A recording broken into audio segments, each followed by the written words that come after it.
मैंने corona pandemic के 23वें संस्करण में आप सभी का हार्दिक स्वागत है।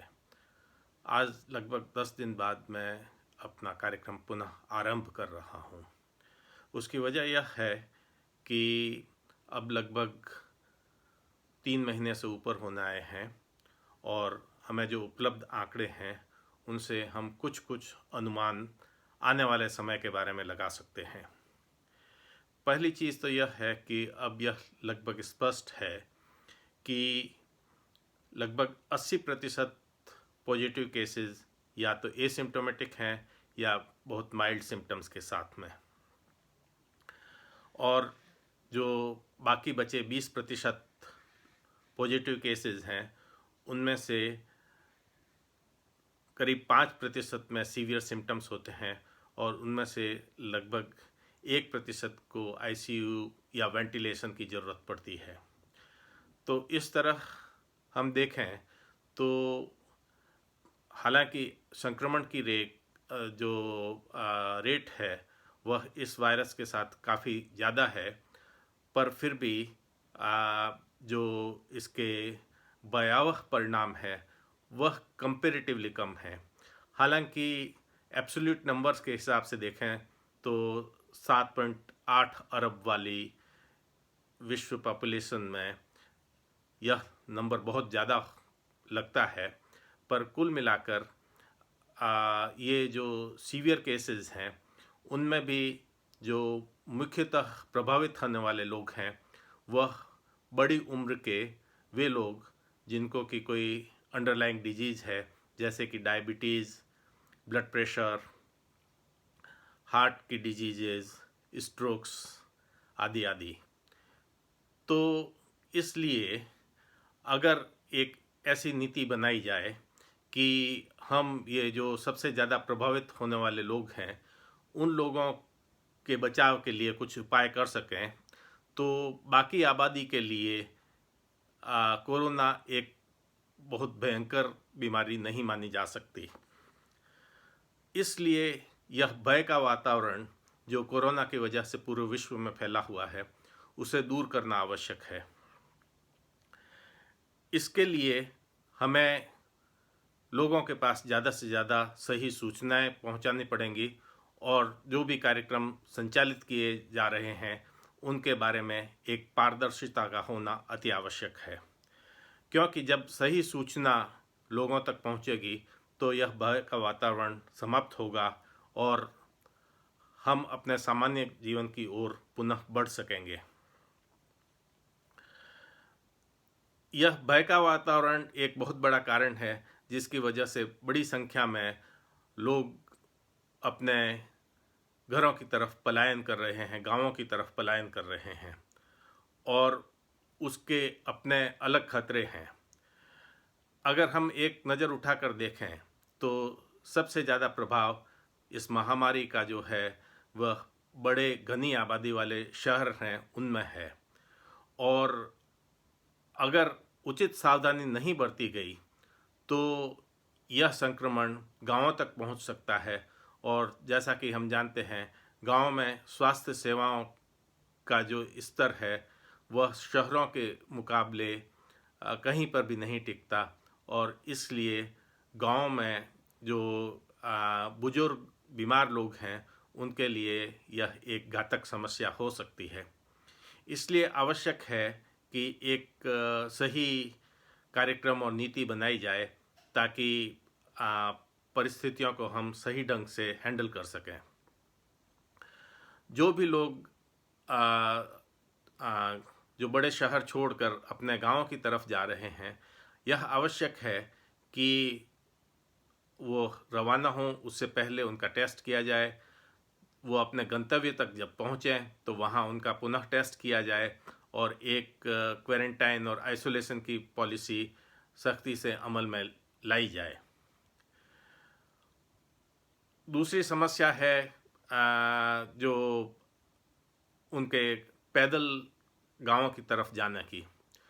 उसके लिए यह आवश्यक है कि पब्लिक ट्रांसपोर्ट का सही इंतज़ाम किया जाए ताकि लोग अपने अपने घरों में इन पब्लिक ट्रांसपोर्ट की सहायता से पहुंच सकें, उस परिस्थिति में ही उनकी टेस्टिंग, क्वारंटाइन और आइसोलेशन का सही इंतजाम हो पाएगा।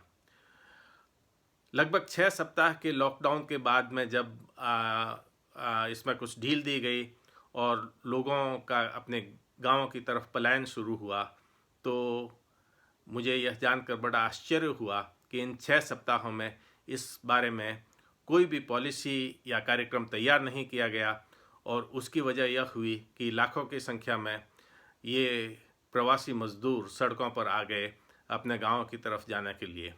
निश्चय ही भय एक बहुत बड़ा कारण है, पर अगर सही सरकारी नीति तैयार होती तो उन लोगों का इन 6 सप्ताहों में इस तरह कार्यक्रम तैयार किया जा सकता था कि उनको एक निश्चित तारीख दी जा सकती थी जिसमें उन्हें पब्लिक ट्रांसपोर्ट द्वारा घर पहुंचाया जाना था। पर अफसोस ऐसा हो नहीं सका। जैसा कि हम अक्सर देखते हैं कि न तो कोई विजन होती है, न स्ट्रेटेजी होती है, न प्लानिंग होती है, और न कोई कार्यक्रम होता है, और वही इस मानवीय त्रासदी में हमें देखने को मिला। जो कोलैटरल डैमेज है इस कोरोना की महामारी का, वह है अन्य बीमारियों से लोगों का मरना, भूख से लोगों का मरना, और वो जिस तरह सड़कों पर जा रहे हैं, और भले वो पैदल हों, भले ऑटोज़ में हों, भले साइकिल्स पे हों, उससे जो दुर्घटनाएं होती हैं उसमें उनका मरना, यह तो एक जो मौत का आंकड़ा है उसका कोलैटरल डैमेज है।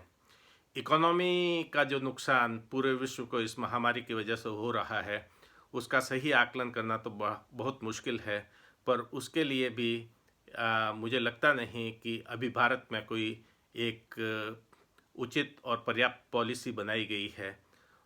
इस बारे में तो खैर हम बाद के किसी कार्यक्रम में बात करेंगे, पर आज इस महामारी के कुछ और पहलुओं के बारे में भी बात कर ली जाए।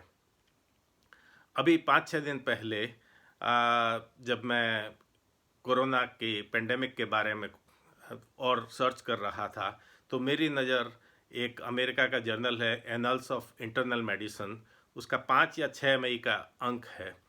उसमें जो कोरोना से मरने वाले लोग थे उनमें 12 मरीजों की या 12 मृतकों की ऑटोप्सीज़ मतलब पोस्टमार्टम रिपोर्ट जो है वह पब्लिश हुई, और उसकी एक रिपोर्ट जो है वो उसमें कई ऐसे खुलासे हुए जो हो सकता है आप जानने में काफ़ी इंटरेस्टेड हों।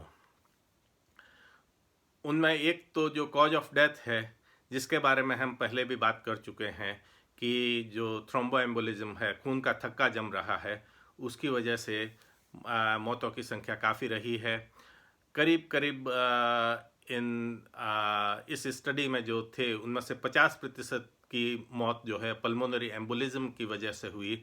और जैसा मैं अपने पहले के एक कार्यक्रम में बता चुका हूँ कि सामान्यतया भारत में पल्मोनरी एम्बोलिज्म के डायग्नोसिस और ट्रीटमेंट के लिए कोई बहुत ज़्यादा सुविधाएं उपलब्ध नहीं हैं। इसका डायग्नोसिस ही सामान्यतः नहीं हो पाता, बड़े बड़े शहरों में नहीं हो पाता, तो गाँव की तो बात छोड़ दीजिए। तो और पल्मोनरी एम्बोलिज्म एक ऐसी बीमारी है जिसमें कुछ ही घंटों में जो पीड़ित व्यक्ति है उसकी मौत हो जाती है।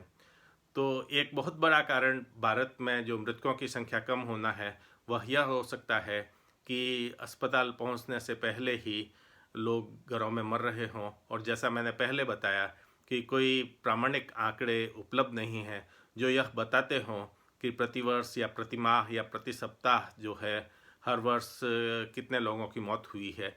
क्योंकि अगर उसका कंपैरिजन वर्तमान समय से किया जाए तो हमें यह पता लग सकता है कि अगर कोई एबनॉर्मल इंक्रीज़ है इन नंबर्स में, तो वह कोरोना के संक्रमण की वजह से हो सकता है। तो यह तो एक पहलू है जिसके बारे में बात एनल्स ऑफ इंटरनल मेडिसिन ने इन 12 ऑटोप्सीज रिपोर्ट में की। दूसरा पहलू जो काफ़ी इंटरेस्टिंग हो सकता है वह यह है कि इनमें से करीब 25% लोगों में जो अपर रेस्पिरेटरी ट्रैक्ट है, जहाँ से नॉर्मली आपका सैंपल लिया जाता है नाक और गले से, उन 25% इन जो ऑटोप्सीज थी उनमें ये टेस्ट नेगेटिव आया अपर रेस्पिरेटरी ट्रैक्ट से, जबकि वे लोग कोरोना पॉजिटिव थे। इसका मतलब यह हुआ कि संक्रमण जो है वह लोअर रेस्पिरेटरी ट्रैक्ट और लंग्स में चला गया था, जा चुका था, और ऊपर जो अपर रेस्पिरेटरी ट्रैक्ट है वहाँ से यह क्लियर हो चुका था। तो यह एक और ऐसी सिचुएशन है जो हमें बड़ी असमंजस की स्थिति में डाल सकती है, क्योंकि टेस्ट आपका नेगेटिव आ रहा है जबकि आप संक्रमण से पीड़ित हैं। तो यह एक और ऐसी समस्या है जिसका हमें सामना करना है। निश्चय ही जो पेंडेमिक कोरोना का है वह एक मानवीय त्रासदी है, और इसमें हमें मानवीय संवेदना और मानवीय कदमों की ज़रूरत है, जिसका अभी फ़िलहाल मुझे काफ़ी अभाव नज़र आ रहा है। अगर हम जो एक बड़ी समस्या है उनको प्रायोरिटाइज नहीं करेंगे, हमारे प्रायोरिटी जो हैं वह अगर मिसप्लेस होंगी, तो निश्चय ही किसी भी समस्या का हम सही तरह से मुकाबला नहीं कर पाएंगे। और वही नज़र आ रहा है इस महामारी में, जब हम देखते हैं कि जो लोग भूख से मर रहे हैं और जिस तरह से वह सड़कों पर पैदल चल रहे हैं, वह निश्चय ही इस तरफ इशारा करता है कि हमारा जो सिस्टम है वह इसको डील करने में बिल्कुल असफल रहा है। और इस असफलता को हम भारत की सड़कों पर चलता हुआ और भूख से मरता हुआ देख पा रहे हैं। आज का एपिसोड मैं यहीं ख़त्म करना चाहूँगा। बहुत बहुत धन्यवाद। पर रवाना होने से पहले आपको एक बार फिर याद दिला दूं कि आप इसे ज़्यादा से ज़्यादा शेयर कीजिए, सब्सक्राइब कीजिए। अगर पसंद आता है तो लाइक का बटन दबाइए और कमेंट बॉक्स में अपना कमेंट दीजिए, ताकि इस कार्यक्रम को और बेहतर बनाया जा सके। बहुत बहुत धन्यवाद। नमस्कार।